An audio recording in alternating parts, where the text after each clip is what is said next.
Hey, this is Ian. Hey, this is Jeff. And today, what are we working on?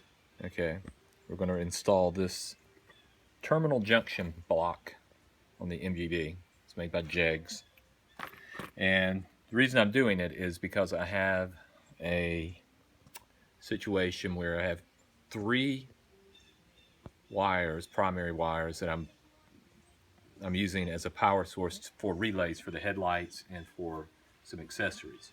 And it's getting kind of crowded on the solenoid, and I just don't like the look of it, so I want to clean it up and just use one cable coming off the solenoid, this cable here, and then bring this to this junction box, and then wire things into this junction box into the relay. Okay, and so what I've got is I've got a Jegs junction box. It was like 15 bucks, pretty cheap. I went ahead and bought what they call a bus bar, which will connect the two terminals together into one, so I can bring it, the main line into the big one, and I can attach things to the big terminal, or I can attach things to the small terminal. The big terminal is a 1/4 inch, small terminal is a number 10, and so you just, to do the bus, you would just put it across there, and then when you put your clamps on there, screw it down. You getting that, Ian? Mm-hmm. Okay. And then you put the cover back over it once you're done. Nice little installation.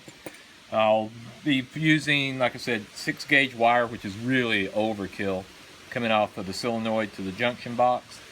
And I'll be using, let's see, I got them at Napa, these terminal rings.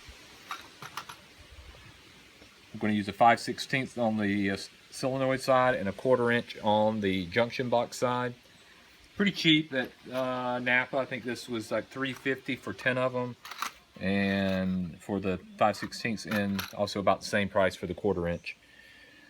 Then when I wire in the junction box to the relays, I've got these various smaller size. This is for a 10-12 wire size.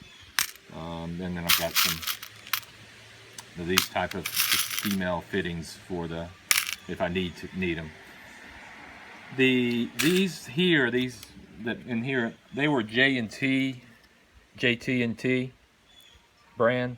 I got them at Fry's, pretty cheap, very high quality. Not like the cheap ones that had made out of aluminum. These are really heavy duty.